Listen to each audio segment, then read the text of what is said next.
Namo tassa bhagavato arahato samma sambuddhassa. Namo tassa bhagavato arahato samma sambuddhassa. Namo tassa bhagavato arahato samma sambuddhassa. Good evening, everyone, and good morning, everyone. Today, we're going to be discussing fourth precept for our Q&A session, Q&A discussion. And this is the fourth day as well, because we started with the first precept and we talked about the first precept, and then we moved on to the second precept about not stealing, and then we also talked about not misbehaving,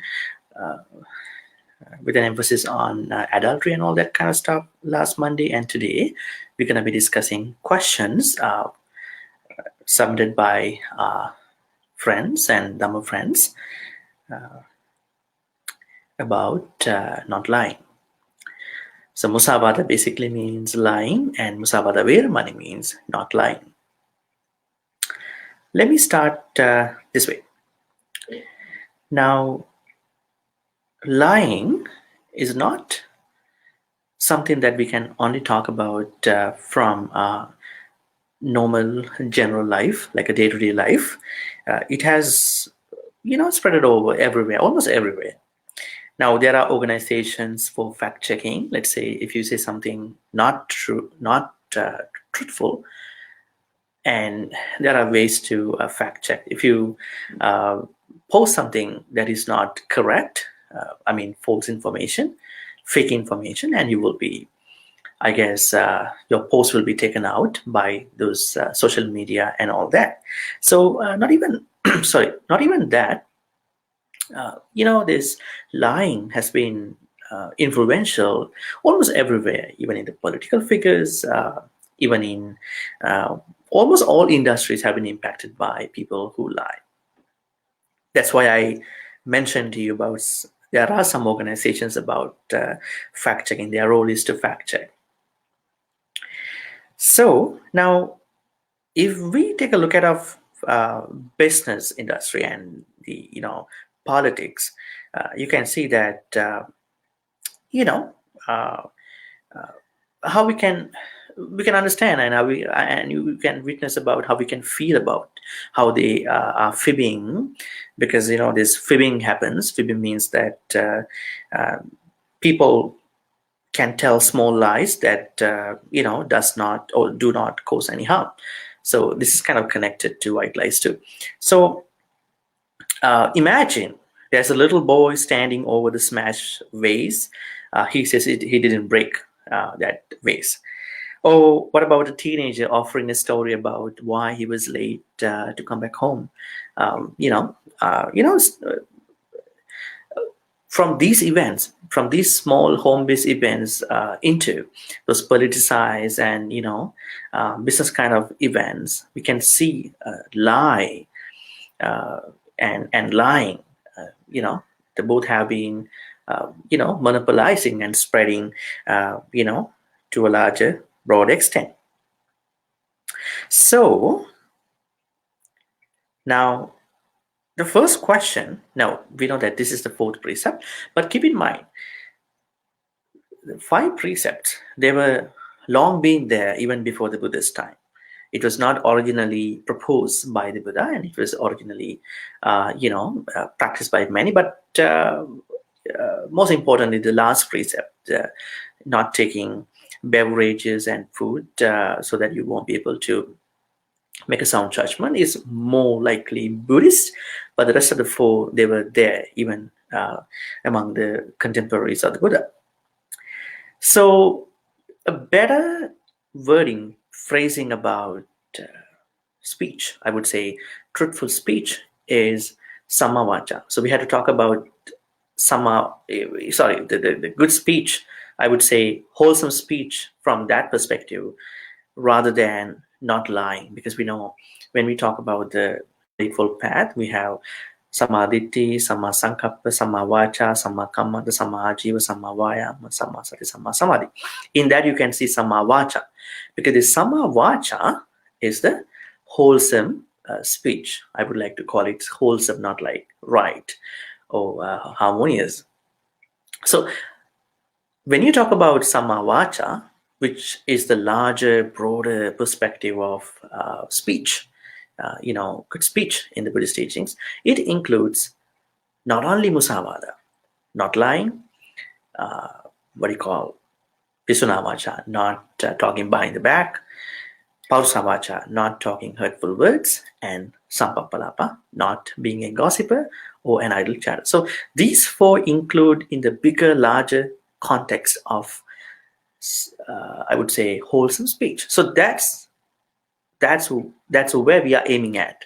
But since we've been talking about 5 precepts, we're going to talk about Musavada, in a different level, but we cannot skip the other 3 main elements of good speech, wholesome speech. Okay, question number 1. Why should we avoid lying? Why should we avoid lying? A simple answer. What are we doing with Buddhist teachings? Why we want Buddhism to become a part of our life, Buddhist practices to be part of our life? Because we are searching for the truth, the 4 noble truths. So if you lie, if you are a person who make things related to lying or deception, I would basically say lying, that means you go against the fundamental search of the Buddhist teaching. So that means you are not trying to do things that are really compatible, beneficial for you to go on the the path called the Noble Eightfold Path, but it has these all 4 elements, truths called noble truths. So if you are a person who does not kind of belittle about lying, that means you are breaching the fundamental search that you are supposed to be. That is the most important thing for why we should avoid lying. So it goes against the value of seeking the truth. So we all are seeking the truth. So Nibbana is locating that truth. So if you lie, you are deviating from that journey, or you are insulting yourself, right? Because you are supposed to seek the truth, Four Noble Truths. Question number 2. What is lying? Why is it the second most important precept? Okay, now what is lying? In my reading, lying is not just physical on the surface level. Lying, in order for someone to lie, there must have intentions involved with that, attempt. So let's say someone just tells lies. We can take, on the surface level it can be a lie, but because Buddha always talks about the contents of what you say, whether they tend to be not true. At the same time, there should be an impact on the person who you are talking to. Let's say you are saying something and there's no harm to the person. That's a different thing. It is a lie on the surface level, but that harm effect has not been done in that attempt. So the thing is, when we talk about lying from a Buddhist perspective, we have to take a look at the basic literal perspective of what you say. Let's say you are telling a lie. Of course, a surface level lie. On the other hand, if the words, if the kind of thing that you are telling that person impacting negatively, harmfully, I think these are the 2 things that we mainly understand as a lie in the Buddhist teaching. Now, don't get me wrong, to start lying to someone if you think that they are not harmful, but that's a different thing. So basically, the intention So if you are telling something to someone to mislead, to deceive, to cheat, that is a lie in this context. Why is it the second most important precept? A good question. Now, the first most important precept is not killing, right? Now, why lying can be categorized into the second most important precept? Because if someone lies, that means that person can cover up every bad thing. Did you steal someone's things? Yes, I did not. Sorry, I did not. Did you misbehave? I did not. Did you take drugs, alcohol, or maybe I would say uh, beverages, food that that brought you to a level where you could not make proper decisions, sound judgment? I mean, that person can say, "I didn't." So lying is actually channeled through all these precepts. So that's why it is a second most important precept. I mean, don't put other precepts not important. I mean, they are also important, but lying has a bigger role in terms of keeping your precept about your honesty, about your character, about your temperature. Sorry, temperament. So that is why it is the second most important precept. What is Sampajana Musa? I mean, this is a Pali word. Sampajana Musa means intentional lying. So there are people who lie without being conscious. So Sampajana Musa is more, terrible. So if you know that you are telling a lie, you know, by considering about what can happen with that lying, I mean, the effect, we can say it is a very bad thing to tell lies with intentions, because you're trying to deceive the other person, you're trying to mislead the other person. So that's really terrible. What are the elements of lying? Okay, now in order for us to understand the elements of lying, let me take you to a Vinaya section. Now in the Vinaya we have 4 ways of looking at a lie. The first element is, the first way is factual and honest. We call Bhuta is factual and honest means satya. So let me say, someone can say that this happened, it happened, at the same time being honest about what happened and then sharing it with other person. So this is called factual and honest. So that is that is no good. I mean, there's no offense about it, right? So factual and honest, Bhuta and Satya. Number 2, non-factual and dishonest, which means both uh, you know uh, deceiving, right?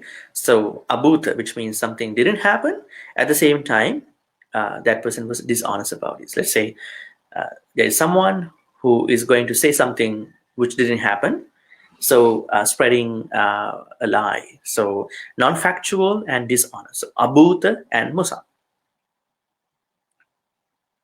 Third way, non-factual but honest. Now the second one is an offense, right? The third one, non-factual but honest. Let's say there are things that we don't know, but it happened, right? But it happened. So maybe, I mean, it didn't happen, but we think it happened, but it didn't happen. But I'm being very honest. I'm sharing with somebody else this. I'm so sorry this happened, but it didn't happen. So there's no offense because you are really honest. So honesty is very important. Even happened or not, honesty is very important. That's why even in the Metta Sutta we chant ujucha sujucha, right? So we need this honesty, right? So the third way is non-factual. Third, I would say, third scenario is non-factual but honest, which means abhuta and satya. So it didn't happen, but you think it happened, but you are very honest. You're gonna share with other person. There's no offense. Number 4, factual but dishonest. Something happened, probably you didn't realize, but you are being dishonest about it, right? So probably it is because you are not really putting enough effort to understand what it is all about.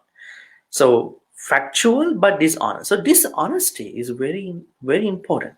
And honesty and dishonesty, they are very important, because a lot of people, they only take a look at the surface level of a statement or something. So we have to always be honest to look at what really happened, right? So that is called Bhutha and Musa. Factual and honest, Bhutha, Satya, which is okay. Non-factual and dishonest, Abhuta Musa, which is not okay. Non-factual but honest, Abhuta Satya, which is not good. Okay. Factual but dishonest, which is also not okay. Dhamma folks, don't worry. I'm going to get into your questions at the end. Okay.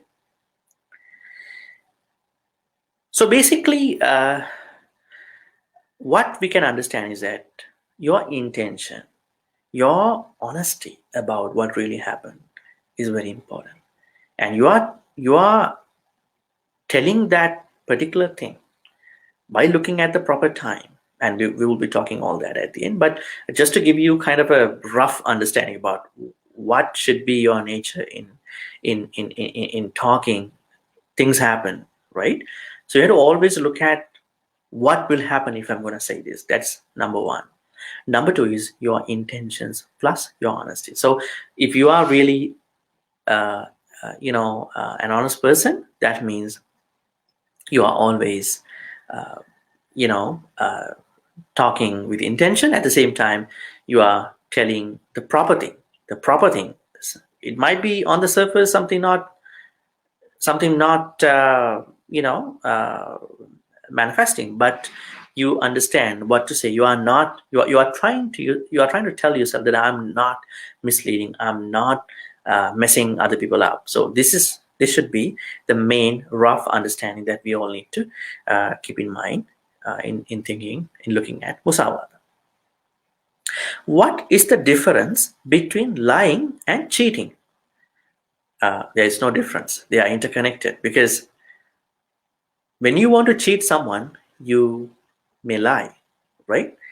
So I think there is no difference. It is interconnected. That means you may lie for different reasons. So one of the things is cheating. You want to cheat on someone. So they are interconnected. What are the other forms of lying? I know lying, yeah, it's a good question too. Lying doesn't happen in one way. There are multiple ways someone can lie. What are the other ways of lying that you may have not noticed? So let me read. Let me tell you some of the other forms of lying. Exaggeration. That's a good one, right?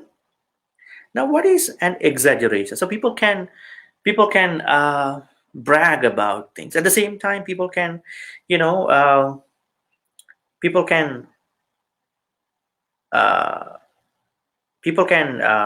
overestimate about you and other things. So when you are exaggerating about yourself and other things, you are more likely to lie, right?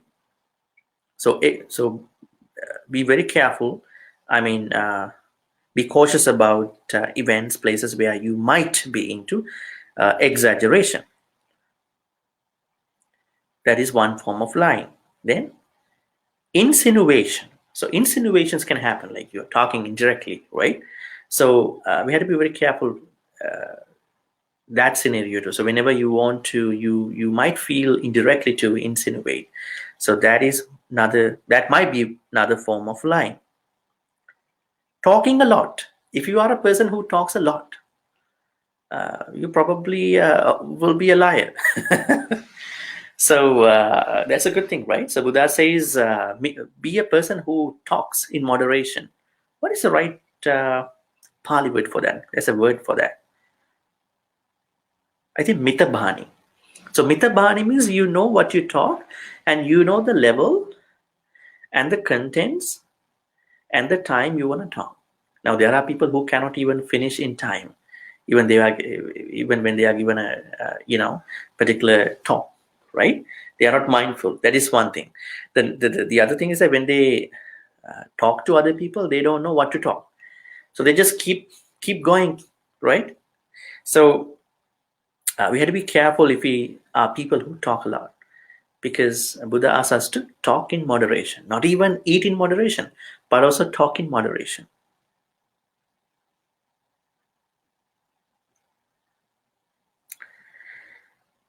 Okay, white lies. Okay, that's a good one. White lie. What is a white lie? So, I mean, people can call it the least serious of all lies. People can tell white lies, claiming to be tactful or polite. I mean, people are looking at April 1st, right? But this might not be a good idea. I mean, you might think that why don't I say that what I want to say? But you know, we had to take a look at of positive ways of expressing what we want to say, rather than using a day to just be immorally expressive about what we want to say. Now, what are the situations where people can make white lies, not even April 1st? It could be making up an excuse for not going to a party, showing appreciation for an undesirable gift, right? So there's some people, they are making excuses by making what they say as being white lies. Now, for example, let's see one example. Sometimes I say I have plans to do something when I don't, just to get out of having to tell someone I don't want to go with them. It seems like the better option than saying I don't like you. So, I mean, there are people who might look at different alternative avenues to say no, express their denial of not joining with groups and other people. It can be a white lie, right? But what's the problem here? The problem here is that, it's about your credibility. I mean, over time, you might think that I've been doing this to other people. Am I really truthful? That is something you might perhaps question from yourself. But I understand there are situations you may have to, tell a white lie, because there are situations where people cannot easily get out of the bad situation, right? There could be some places. I'm not blaming anyone about them, but try to make an atmosphere where you don't need to make white lie. So that is much better for you. Otherwise, it will harm your credibility. I mean, other people might not know about you, but it might harm your credibility. Your credibility is something that you need to, uh, you know, uh, take care all the time, because if you think that credibility is in jeopardy, then you might not be able to have a good connection with yourself, because honesty always comes in with checking yourself, reflection. Other than that, if you are in a really bad situation where you need to get out of, probably you may have to, but the thing is, try to minimize. At one point, try to get rid of this bad habit of making white lies, because over time you are creating a bad impression about yourself, so you can get rid of that if that is ingrained at some point. Broken promises. Okay, people make promises, not even partners, not even spouses. So when someone breaks promises, that can be an issue too. That can be a form of musawada. People don't think this way, right? So it is a form of breaking the fourth precept. If you make a promise to your girlfriend, to your boyfriend, your spouse, but if you are not fulfilling that, right? If you are breaking that promise, which means you are breaking the fourth precept, right? You are breaking the fourth precept. The lie of fabrication. What is it? Fabrication. It is a sort of form of lying. What is fabrication? Telling others something you don't know for sure is true. There are people, when they are asked something, when they are questioned for something, they just say whatever they feel. They don't know whether it is true or not. How many out there who really want to say, I'm really actually ignorant about this particular thing? Can you please ask someone who really knows about it, right? That's being very truthful. But don't try to answer if you don't know, right? So that is being very truthful. Otherwise, you are fabricating, which means you are breaking the precepts of fabrication.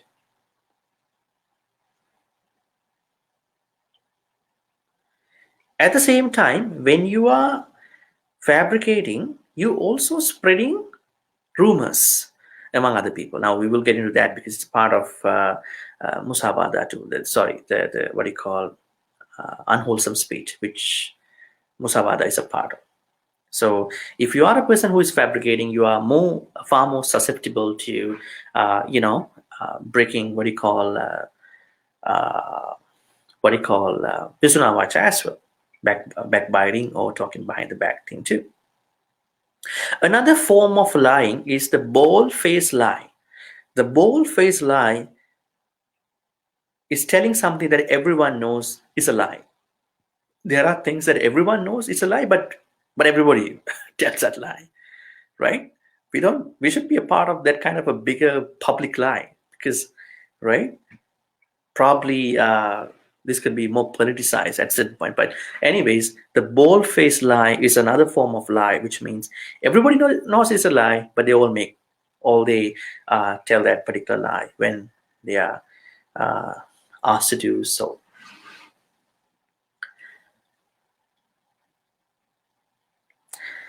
Deception. This is another form of lying, right? So deception itself, the word deception itself says that you are deceiving other people, which is a pretty bad thing. This can happen in the marketing, industrialization, and easy money things, right? Nowadays, people are very comparative, right? So I mean, all these things might compel other people to be deceiving. So we had to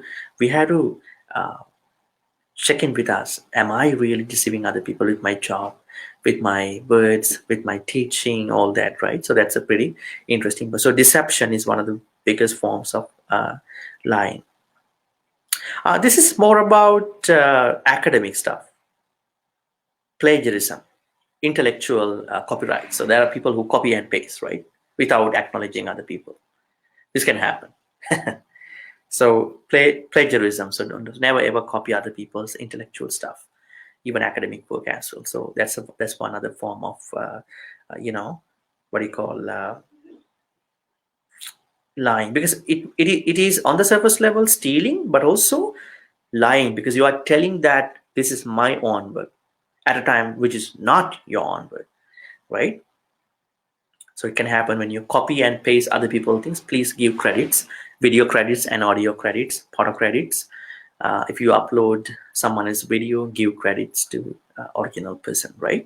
If you write something from academic work, give credits to the original person who wrote it. That's called, getting rid of plagiarism, because plagiarism is also part of lying. Compulsive lying. What is it? Compulsive lying is often caused by low self-esteem and a need for attention. In fact, the compulsive liar finds it all but impossible to stop. There are people who, because of who want attention from other people, so that they want to lie to get attention from other people. So this is called compulsive lying. So if someone is so much into compulsive lying, it's pretty difficult for that person to get back to be truthful. So if you are a person who is bothered by compulsive lying, you gotta understand that this is a problem. So you need to stop. So compulsive lying. So how many forms we've been talking in addition to musavada? Musavada, which means lying, has many forms. We talked about exaggeration, insinuation, white lies, broken promises, fabrication, the bold-faced lie, deception, plagiarism, compulsive lying. Okay, so these are the forms where people can lie, because we don't see that they are lying, with words, but we can see that they are lying in different other formats. So that's very interesting. What do people lie about? Interesting, huh? Why people lie about? Okay, how can I phrase it? It's harder to fathom why some people often tell lies, because there are different occasions that may warrant them to tell lies. But there could be some reasons. Let me think about some of the reasons why people may lie. To protect the liar from being punished. Nobody wants to be punished. Maybe there are people who want to tell lies just because they want to they want to be on the safer side from not being punished, right? For the fear of punishment, or to protect someone else from punishment. To protect oneself from punishment, or to protect someone else from punishment. I mean, we can see that, right? With kids, children. I mean, children don't want to say this. I did this. Even the kid broke the vase or whatever. So I mean, from that level onwards, we can see that people don't want to accept the fault, because they think that if they accept, they will be punished, reprimanded. So that this is one reason. Or maybe if you are a friend of someone who is messing up, you don't want to say that this happened. My friend did that. So second reason is to protect someone else from punishment. Also, to avoid being embarrassed. Nobody wants to be embarrassed, so this might be one other reason. To hide an awkward situation. Nobody wants to be a part of an awkward situation, so want to hide. To simply have others think better of the person telling the fib. So people want others to think that I'm better. I didn't do this kind of bad thing, right? So there are multiple reasons why people, may lie. I don't justify any of these types of lying. I pretty much understand these people lie because they have not been able to understand themselves in the first place. That's why they caught up in these kind of strategize and strategic type of lying. So I ask everybody who has been telling lies, or who actually wanted to get out of being a liar, to think about you. Really tap into your higher consciousness and think about why I want to lie. I don't want to lie. I can live without being a liar. I can live without lying to other people. So I want to make myself really comfortable, really, how do I say, really pleasing to myself, really authentic to myself. I want to find out my organic self. So I don't want to lie to other people. Why I want to cheat? Why I want to mislead other people? Take that perspective. Are there ever good reasons for lying? Give some examples of what you think are harmless. Okay, I don't say that you need to lie, but there may be circumstances where you have to save someone. Let's say someone is coming to your house, somebody is gonna do a bad thing to that person. You don't want to say that this person came in here, because you want to protect that person, right? So you may have to tell a lie. I would say, how can I say, it's not a privileged lie. I would say you want to protect the person in the first place. But after some time, when the person is calmed down, you can say, I did this thing to protect, right? It's not like, oh, this person came in, he went into that room, you can find out him beneath the bed. You can't say that. Then that person will find out, because they all are emotionally, so much upset about each other. So you don't protect the people in the first place. So it could be a reason. So what you need to understand is you need to tell the truth at the right time. Truth can be harmful if spoken at the wrong time. That's why, which is very important for you to Tell the truth at the right time. If you tell the truth at the wrong time, that truth will be very harmful. Not even the lie. So the lie and truth, they both be they both be harmful at certain time.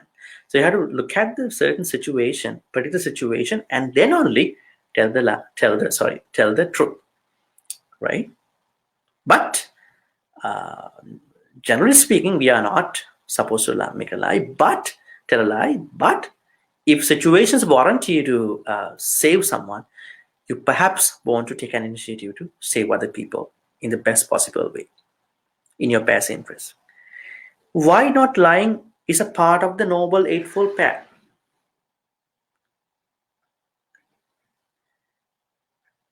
Not lying is a part of the Noble Eightfold Path. But not even not lying, but also what you call Pisuna Vacha, Sampappalapa, Parusa Vacha. So the bigger meaning of wholesome speech is those four elements, I would say: not lying, Musavada, Veramani, not talking behind the back, which means Pisuna Vacha Veramani. I would say Parusavacha Veramani, not talking hurtful words, and Sampappalapa Veramani, not being a gossiper or idle chatter. So all these four include under the wholesome speech, not even Musavada. That is why there's a big difference between the 5 precept and the Noble Eightfold Path. So Noble Eightfold Path is an original application given by the Buddha, but the 5 precepts, they were already there at the Buddha time.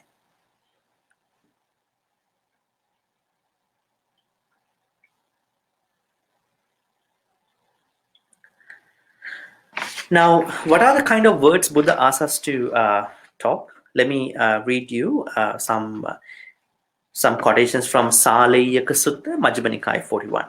Musavādam pahāya musavādā pativirato hoti saccavādi saccasandho teto paccaiko avisangvādako lokassa. So we have to give up lying. We have to refrain from lying. And Saccavadi, be a truthful person, Saccasandho. Teto, reliable. Paccaiko, we have to use words that are reliable, that are trustworthy. Paccaiko. Avisangvadako, the words that are not deceiving other people. Avisangvadako loka. So these are the ways how we are supposed to tell the truth. What about Pisuna Vacha? Pisuna Vacham Pahai, Pisuna Vachaya, Pativirato hoti. Can I refrain from talking behind the backbiting? Na ito sutva amutra akhata imesang bedhaya. Amutrava sutva na imesang akhata amusang bedhaya. Oh, there are people who want to, swap things, right? You're going to say something which is not happen to somebody in a certain way, and something else to another group of people in a different way, because you wanted to make a conflict each other. Iti binna nangva sandhata, sahita nangva anupadata. So if you are a person who really wants to take care of your second part of your wholesome speech, you will never do that. What you're going to do is you are always looking at ways to make peace with each other. Samaggaramu, samaggarato, you are trying to delight in peace with other people. Samagganandi, samaggakaraning vacham bhasita hoti. So your words are always trying, help unite people together. I know there are people like politicians, even the religious people at some point, they are kind of making divisive speeches, right? Hate speeches. You have to be very careful when you talk. You have to be very careful. Are my words uniting each other? Are my words dividing a group of people or each other? When you are talking to a country, when you are talking to a certain group, you have to be very mindful about your words, contents. You probably want to talk about higher concepts. I know there are people who want to talk about very bigger, higher concept, but when they are talking, they are dividing other people. You have to understand how sensitive your words are. How are you going to approach these people? That's very interesting. That's how you're going to refrain from Pisuna Vacha. Then parusavacha, not using hurtful words. Parusang vacham pahaya parusaya vachaya pativirato. So you're going to refrain from using hurtful words. Yasa vacha nela kanna sukha pemaniya hadayangama pori bahujana kanta bahujana manapa tatharuping vacham bhasita hoti. Now this is very interesting because this clearly shows us the ways and the contents of the words that we should be able to talk to other people. Nela means our words should be faultless. Kanna sukha, they should be pleasant to other people. Now, when other people talk about different concepts and different conversations, their words are really, really destructive. They are not pleasant to. They are very painful sometimes, right? Divisive, hurtful kind of words, right? Sometimes. So I know a lot of people are okay, but there are some, Pemaniya, your words should be lovely, right? Lovely means that you are not saying that I want to love you. You're gonna use the words so that people feel they are accepted. They are taken care with your words. Affectionate, lovely words. Hadayangama, they go into the heart of the person you're talking to, right? When you talk very pleasantly, when you talk very with loving kindness, people can feel it, right? Use those kind of words. These words are different from culture to culture, right? From Eastern cultures to Western cultures, even within the Eastern culture, even within North American cultures, even within the African, European cultures, even within different other small cultures, they could be different. So you have to find out how best and what could be the best word that I can use at different times. Pori means polite words, very polite words. Bahujana kanta, words that are likable by many. Now, if you can be a person who is always, discreet and modest, you always understand what words could be more likable by many. Bahujana manapa, agreeable to many. These words can be very agreeable to many. Tatha ruping vacham basita, we're going to use those kind of words.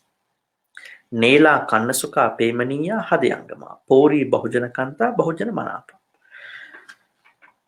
Which means once again faultless, pleasant to hear, pemaniya, lovely, hadayangama, going to the heart, pori, polite, bahujana kanta, likable by many, bahujana manapa, agreeable to many. That is using not hurtful words, very pleasant words. Now moving on to sampappalapa. Sampappalapam pahaya sampappalapa pativirato hoti. Kalavadi, bhutavadi, attavadi, dhammavadi, vinayavadi. Nidhanavating vacham bhasita hoti. Kalena sapadesam pariyantavating atta samhita. Okay. Now we got to refrain from gossiping or idle chatting. Then what we are supposed to do, we gotta use words. Kalavadi.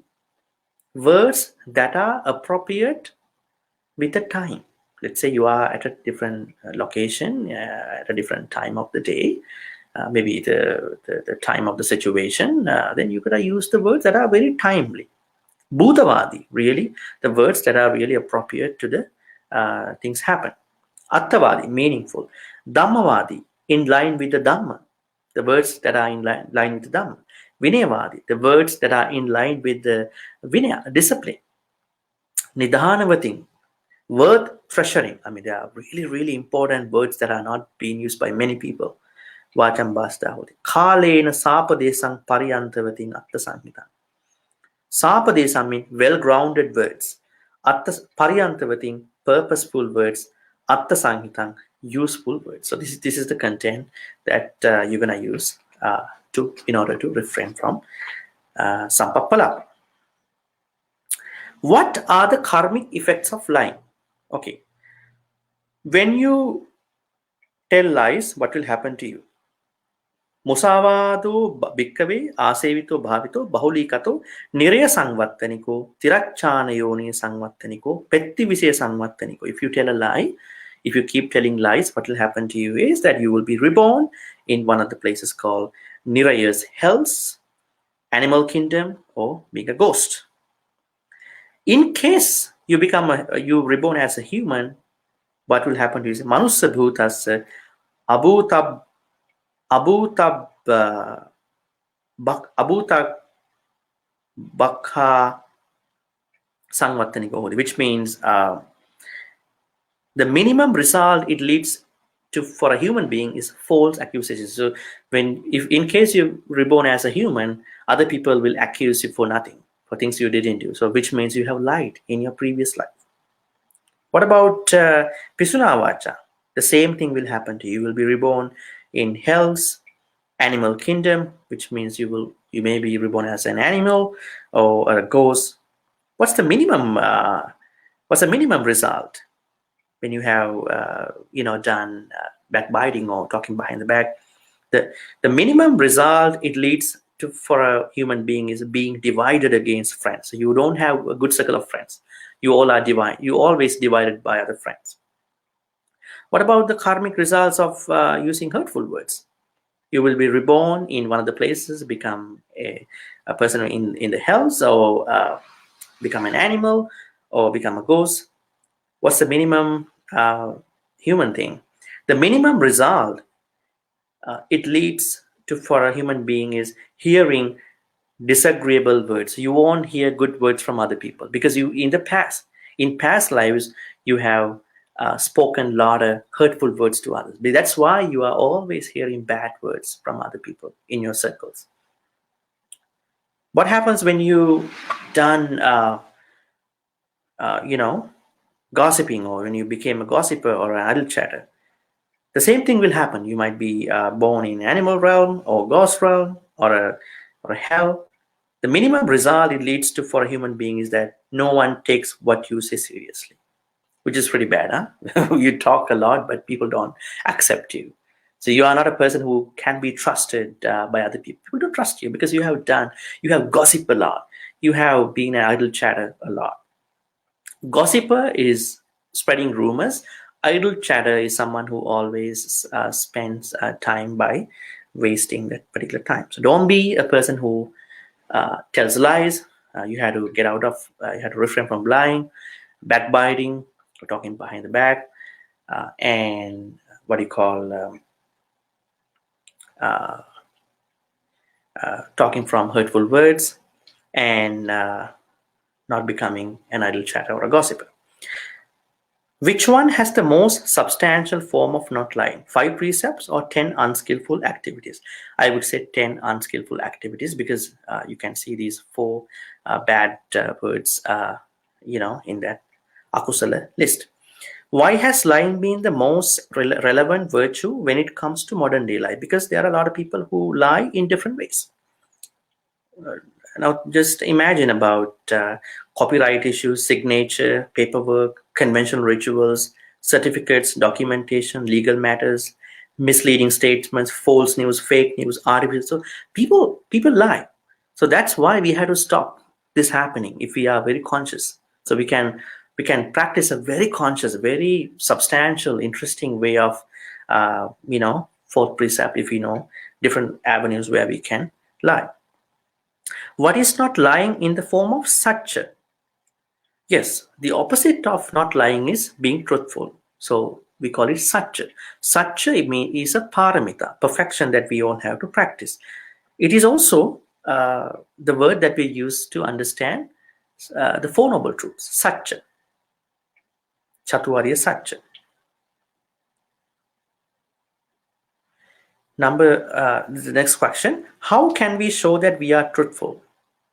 So we can show that we are truthful in multiple ways. I would say these ways. Remind yourself how lying messes up your life. So you gotta understand this. Try to figure out what pressured you to lie. So you're gonna look at why I'm lying. Tell someone when you lie. So you have this social pressure, peer pressure. Be realistic about what you promise to others. So you are not a promise breaker, you are a promise fulfilling person. Talk to others about their expectations of you. Practice telling the truth. So there are multiple ways where you can stay truthful.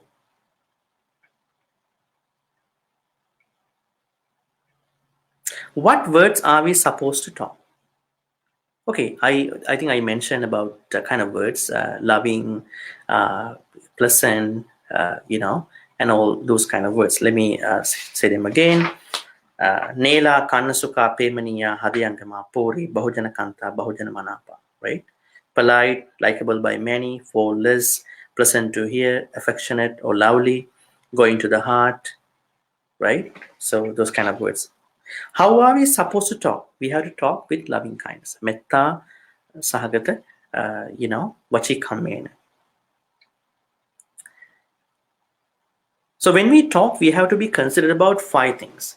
Kalena Basitan, speaking at the proper time. Sacha Basitan, speaking what is true. Sanham Basitan, speaking gently. Atta Sanghitena Basitan, speaking connected with what is good. Metta Chittena Basitan, speaking with a mind of loving kindness.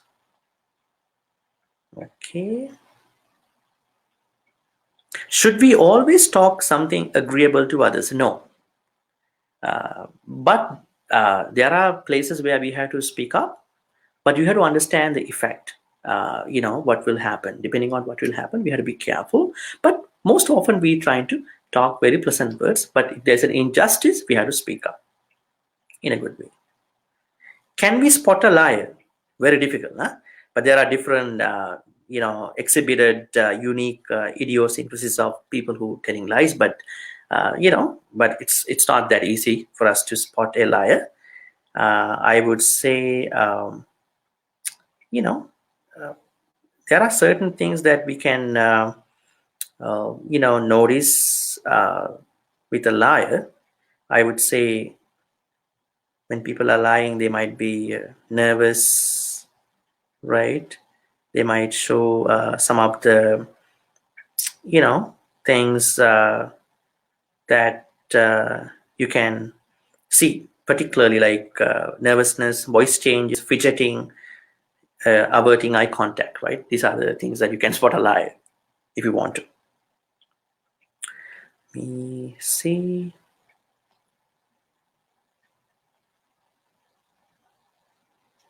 Okay. How to extend moderation of speech? Okay, a very good question. To decrease unwholesome mental states, you need to practice the opposite of the 4 wholesome speech. Not that means you have to always talk the truth. You have to talk words to unite people together, not to break people. You have to always talk pleasant words. You have to always spend the time with right, proper conversation. That's how you're gonna extend your moderation speech. Now let me see questions that I can see on this. I mean, let me take a look at the comments area.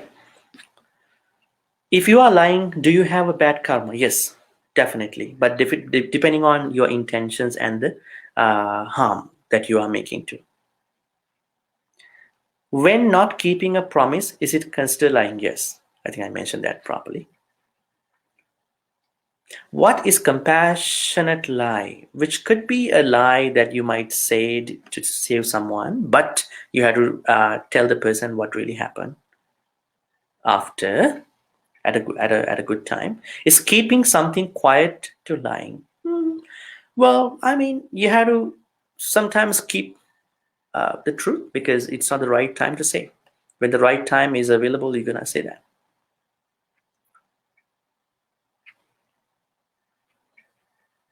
That's all. Are there any other questions I want you to answer? Please post the questions. I'll give you 1 minute. Otherwise, I'm gonna share the good karmas and finish. Wrap this up.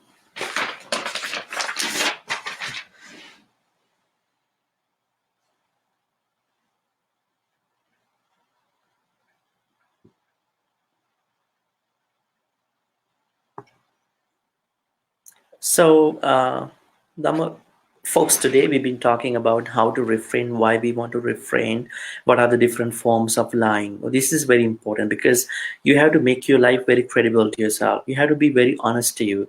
The more you honest, the more powerful you are. in terms of your life, especially when you want to tap into your higher consciousness. You want to find out the truth in your life. Our whole journey is a search for the truth. So if you make a lie, if you tell lies, that means you are breaching that fundamental, that super journey that you supposed to be on. That's why I'm saying this precept talks a lot, covers everything. So if you want to tell a lie to cover up another lie, you're gonna cover up that lie. You're gonna cover up 1,000 millions lies. You can't do that. So we had to be truthful. We had to be honest. Let's make that happen. If you are a liar, if you have been doing this repetitively, now at least you have a time to cleanse yourself. You have to find out a way, along the lines that I said, and become truthful people, which will make you really happy, and which will help you to tap into your right higher consciousness. What's the right time? Is a good question. Right time is the time that you think when that truth is spoken, there is no harm to the other person. There's no harm to the other person. But when you tell the truth and you witness there is harm followed by, that's not the right time. Truth has to be spoken at the right time. So now after learning Dhamma, we need to be mindful. How about the past lives? Yeah, are you worried about? You have kukuch about past lies, and you tell yourself that I'm not making that happen. So you are good from now.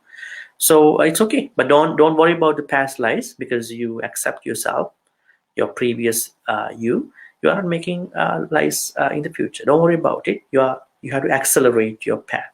You have to do more good karmas. So don't worry about the past after that. Okay, let me wrap this up by sharing good karmas with the deities, departed relatives, and the deities. May all the good karmas we've been accumulating in all these ways be shared by all the departed relatives passed away in the name of all of us. May they be happy and peaceful. May they attain supreme bliss of Nibbana. Sadhu, sadhu, sadhu.